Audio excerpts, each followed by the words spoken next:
In the quiet, rural county of Magnolia, Mississippi, Sheriff Arthur Redding was a pillar of the community. At 59, with a distinguished career spanning over 3 decades, he was seen as a man of integrity, someone who kept the peace and knew everyone by name. He attended church every Sunday, shook hands at town events, and always had a smile for anyone who approached him. It's good to see you all here today.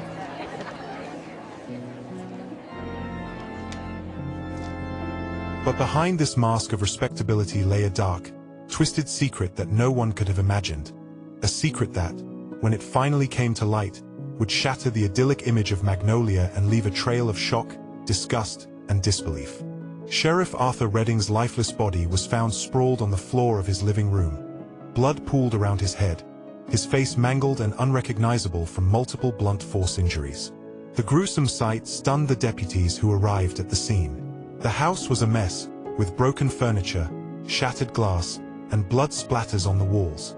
A clear sign of a violent struggle. Initially, it looked like a home invasion gone terribly wrong, but something felt off.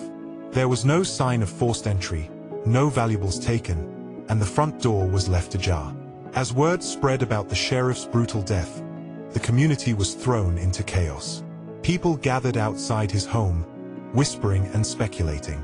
Who would want to kill Arthur Redding, the man who had protected this town for so many years? Behind closed doors, however, the murmurs were different. There were rumors that Arthur had a dark side, that he had secrets he didn't want anyone to know. Detectives soon began piecing together a disturbing puzzle, one that would pull the facade of the honorable sheriff apart, thread by thread.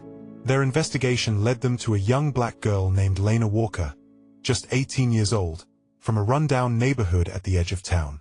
Lena was a shy, reserved teenager who worked as a waitress at the local diner. No one had thought much of her until now. But as they dug deeper, it became clear that she was at the center of a scandalous and troubling affair with Arthur Redding. It all started when Lena was 17. Arthur had noticed her at the diner, a pretty girl with soft eyes, serving coffee with a quiet smile to the patrons. To those who saw them, Arthur's interactions with Lena seemed friendly, maybe a bit fatherly. He would stop by her station, chat with her, and occasionally slip her a generous tip. But there was something more. Lena would look uncomfortable, shifting on her feet, trying to avoid his gaze. What no one knew was that Arthur's attention wasn't innocent. It was predatory. He began frequenting the diner more often, always making sure to sit in Lena's section. When she got off work late at night, he would offer her rides home, insisting it was for her safety. Initially, she hesitated, but she was struggling to make ends meet, and Arthur's kindness seemed like a lifeline. He bought her small gifts, perfume, jewelry, clothes, things she couldn't afford. He started giving her money, telling her she deserved more than the hand life had dealt her. At first, Lena was hesitant, but she was young and desperate, and Arthur's charm was convincing. Then, things took a dark turn. What began as small talk during a drive home soon escalated into something far more sinister. Arthur started making inappropriate comments, his hand lingering on her thigh longer than necessary, his eyes roaming over her body. Lena was uncomfortable, but she didn't know how to say no to the man who was the sheriff, the authority in her town. When she finally did muster the courage to tell him to stop, his demeanor changed. He wasn't the kind, gentle man she thought he was. He became cold, threatening, telling her that if she ever told anyone, no one would believe her. He was the law, after all, and she was just a poor black girl from a broken family. Over the months, Arthur's obsession with Lena grew more intense. He became possessive, showing up unannounced at her home, following her to work, watching her from a distance. He would text her at all hours, demanding to know where she was and who she was with. If she didn't respond quickly enough, he would show up angry, accusing her of seeing other men. Lena tried to distance herself, but every time she pulled away, Arthur would find a way to reel her back in. Sometimes with gifts, sometimes with threats. It was a twisted, toxic relationship, and Lena felt trapped, unable to escape. Then, on her 18th birthday, everything changed. Arthur took Lena to a motel on the outskirts of town. He said he wanted to give her a special gift, something memorable.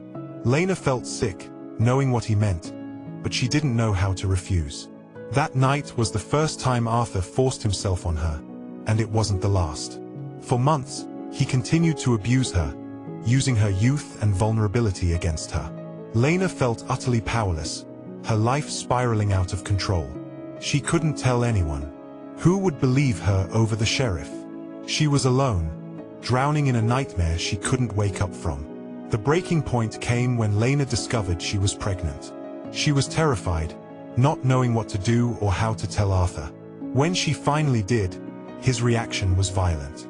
He grabbed her by the arm, squeezing it until she thought it would break, and screamed at her to get rid of it. He couldn't afford for anyone to find out about their affair. It would destroy everything he had worked for. But Lena refused. For the first time, she stood up to him, telling him she was keeping the baby, no matter what he said. Arthur's face twisted in rage, but beneath that, there was fear. Fear that his darkest secret was about to be exposed. Lena's pregnancy became the town's worst-kept secret. Gossip spread like wildfire, and people started to see Arthur differently. He was no longer the untouchable sheriff. He was a man hiding something dark and shameful. But even as the rumors swirled, no one dared confront him. After all, he was still in control, still the law in Magnolia. But the truth was slipping through his fingers, and Arthur knew it. The more he tried to silence Lena, the more desperate and reckless he became. He threatened her, telling her he would ruin her life, lock her up, hurt her family if she dared say anything. But Lena had reached her limit.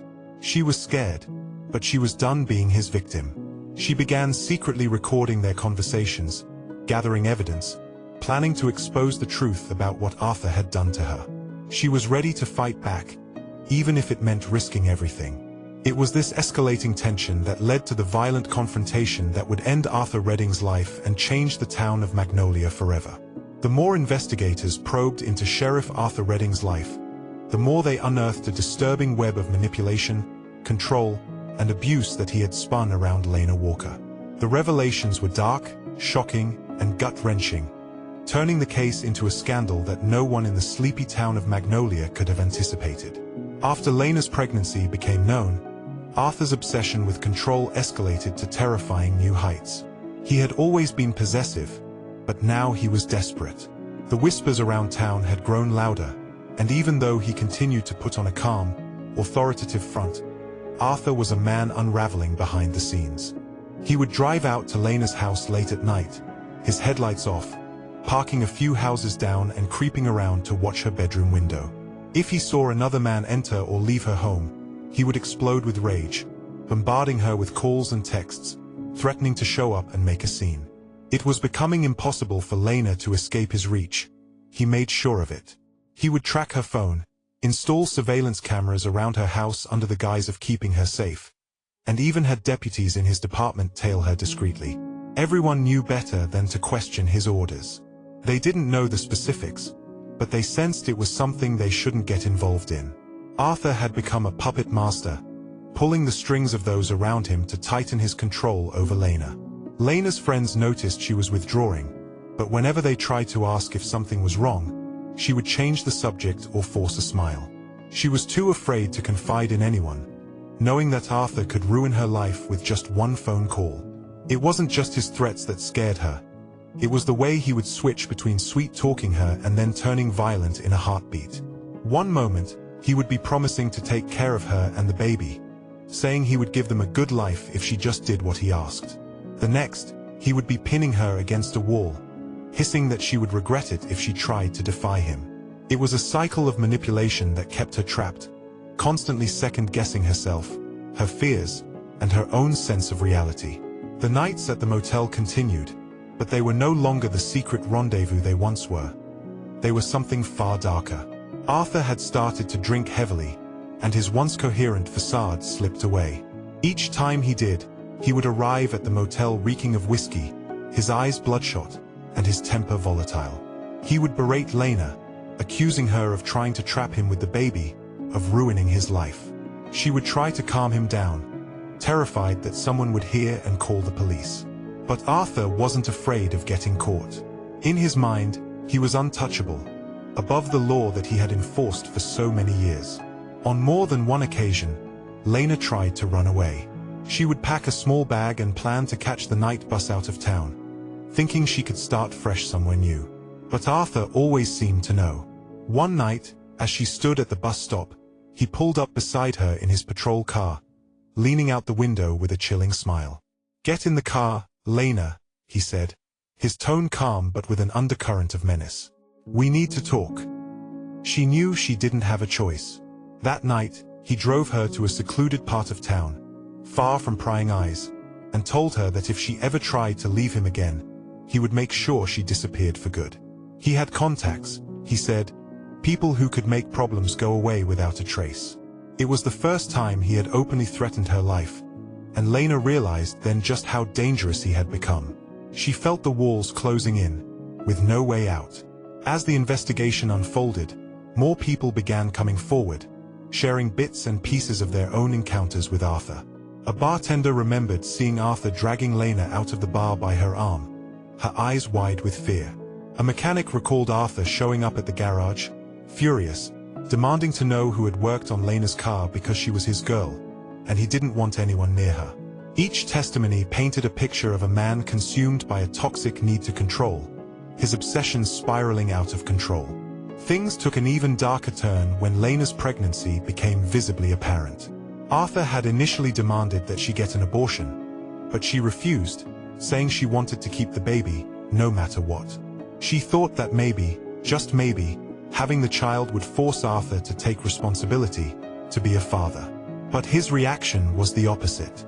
He saw the baby as a ticking time bomb, something that could expose his dirty secret and ruin his reputation. One night, he took Lena to the same motel where their affair had started, but this time, it wasn't for a rendezvous. He had brought a bottle of pills, a cocktail of drugs he had obtained from a friend who ran a pharmacy. He told Lena she had no choice. She had to get rid of the baby. If she didn't, he would make sure her life was over. She would be arrested for drug possession, prostitution, anything he could think of to destroy her credibility. He could frame her, plant evidence, and no one would believe her over him, the sheriff. That night, Lena found herself staring at a handful of pills, her hands trembling, tears streaming down her face as Arthur watched her, his eyes cold and unyielding. She couldn't do it. She pushed the pills away, sobbing, pleading with him to understand. Arthur lost it. He grabbed her by the hair, slamming her head against the wall, yelling that she was ruining everything. He was no longer the calm, authoritative sheriff. He was a desperate, terrified man lashing out at the one person who had the power to expose him. Lena managed to push him off, scrambling out of the room, her head throbbing and her vision blurry, but she knew she had to get out of there. After that night, Lena knew she had to fight back. She started secretly recording their conversations, gathering every threatening message, every abusive voicemail, trying to build a case against Arthur. It was risky, but she was done being his puppet. She was determined to protect herself and her unborn child, no matter what it took. But Arthur wasn't done. He knew Lena was slipping out of his control, and he couldn't let that happen. He became more erratic, more violent. One night, he showed up at her house uninvited, his shirt stained with alcohol. He forced his way inside, accusing her of plotting against him, of trying to trap him. Lena tried to reason with him, but he wasn't listening. He grabbed her by the throat, squeezing until she could barely breathe, hissing that he would kill her before he let her ruin his life. He pressed a gun to her stomach, a chilling reminder of just how far he was willing to go to keep his secret. Lena managed to calm him down, convincing him that she wasn't a threat, that she wouldn't tell anyone. But inside, she was terrified. She knew that Arthur was capable of anything, and if she didn't act soon, he might actually follow through on his threats. She was running out of time, and she needed to find a way to escape his grasp before it was too late. The investigation had only scratched the surface, but it was clear that Arthur's obsession had driven him to the brink of madness. The once respected sheriff was now a man consumed by fear, rage, and desperation, willing to destroy anyone who stood in his way. The townspeople, who had once admired him, were starting to see the cracks in his persona, and the dirty, ugly truth was beginning to seep out. But the full extent of Arthur's depravity was yet to be revealed, and it would only come to light after his shocking, violent end. The brutal murder of Sheriff Arthur Redding sent shockwaves through the small town of Magnolia, Mississippi. What once appeared to be a random act of violence now revealed a dark, twisted story of manipulation, obsession, and control that had been simmering beneath the surface for years. As investigators peeled back the layers of Arthur's life, the real truth began to emerge, an ugly, disturbing reality that shattered the community's illusion of their upstanding sheriff. When Arthur's body was found, his home was in complete disarray. Blood was splattered across the walls, and his face was almost unrecognizable from the sheer violence of the attack.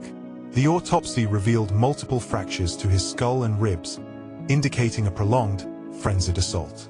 It was clear that whoever killed him had done so out of deep-seated rage. What wasn't clear, however, was who could have done such a thing to a man as respected as Arthur Redding. At first, the local police tried to keep the investigation straightforward. They had a reputation to maintain, after all.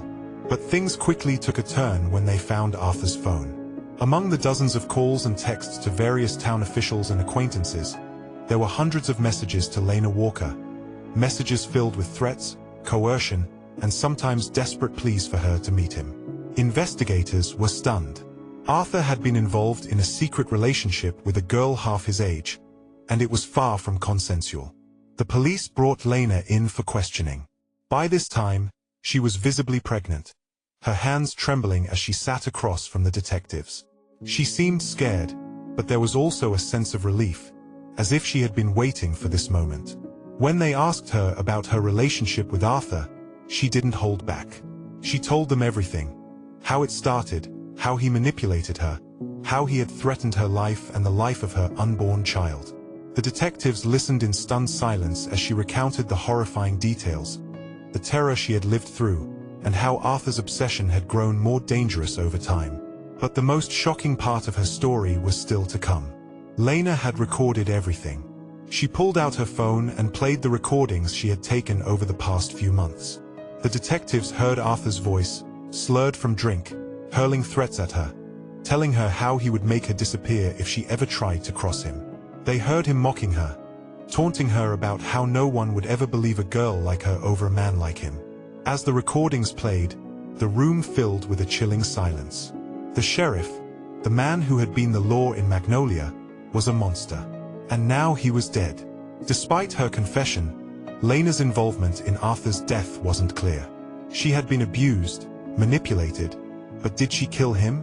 As they pressed her for more information, she hesitated, her eyes welling with tears. She admitted that she had been at Arthur's house the night he died, but she insisted that she hadn't meant to kill him. She went there to confront him, to tell him she was done being his victim, that she was going to expose everything. But Arthur had laughed in her face, mocking her, telling her that if she even tried, he would make sure she and her baby would never see the light of day. Lena had been afraid, but she was tired of being afraid. She stood her ground, telling him that she had recordings, that she would go to the press if she had to. That was when Arthur snapped. He lunged at her, slamming her against the wall, his hands around her throat. She struggled to breathe, clawing at his hands, trying to push him off, but he was too strong. In the chaos, she managed to grab a lamp from the table and swung it at his head. He stumbled back, dazed, but he didn't stop. He charged at her again, and in her panic, she grabbed a heavy metal figurine and struck him over and over until he finally collapsed to the floor. She hadn't planned on killing him, she said, her voice shaking as she relived the nightmare. She was trying to survive. The detectives listened, conflicted. On one hand, Lena's story was heartbreaking. She had been a victim, trapped in a horrifying situation with no way out. But on the other, she had taken Arthur's life, and they couldn't ignore that. As the case went to trial, the town was torn. Many people still saw Arthur as the honorable sheriff who had kept them safe, a man whose legacy was being tarnished by lies. But the evidence was irrefutable. The recordings, the messages, Lena's testimony, all of it painted a grim picture of a man who had abused his power, who had preyed on a vulnerable young girl, and then tried to destroy her when she didn't comply. The media descended on Magnolia, turning it into a spectacle, and every sordid detail was plastered across headlines nationwide. The defense argued that Lena acted in self-defense, that she had been pushed to the brink by Arthur's abuse and had no other choice. The prosecution, however, painted a different picture. They claimed that Lena had manipulated Arthur, that she had used her pregnancy to trap him, and when things didn't go her way, she lashed out. It was a battle of narratives, each side trying to convince the jury of their version of events. In the end, the jury found Lena guilty of manslaughter, acknowledging that while she had been a victim, she had still taken a life. She was sentenced to 7 years in prison, a verdict that left the town divided. Some felt that justice had been served, that Arthur had gotten what he deserved for abusing his power. Others felt that Lena had been let off too easily, that she should have faced a harsher penalty for what they saw as cold-blooded murder. As Lena was led away, she knew she would never truly escape what had happened. The town may have been divided on who was to blame, but she had to live with the memory of that night for the rest of her life. She had fought to protect herself and her child, but at a cost she hadn't fully understood until it was too late. Years later, as she sat in her cell, she would think back to those moments of terror, to the life she had once hoped to build for herself and her baby. She would wonder if things could have been different, if she had been stronger, if she had found a way to escape Arthur sooner. But the past was a chain around her, one that she couldn't break, no matter how hard she tried. The story of Sheriff Arthur Redding and Lena Walker became a cautionary tale in Magnolia, a reminder of how power could corrupt, how secrets could destroy lives, and how sometimes the people we think we know are the ones hiding the darkest truth. It left a scar on the town, one that would take years to heal, if it ever truly could. And for Lena, it was a story she would carry with her for the rest of her days. A dark, haunting memory of a life she never got to live.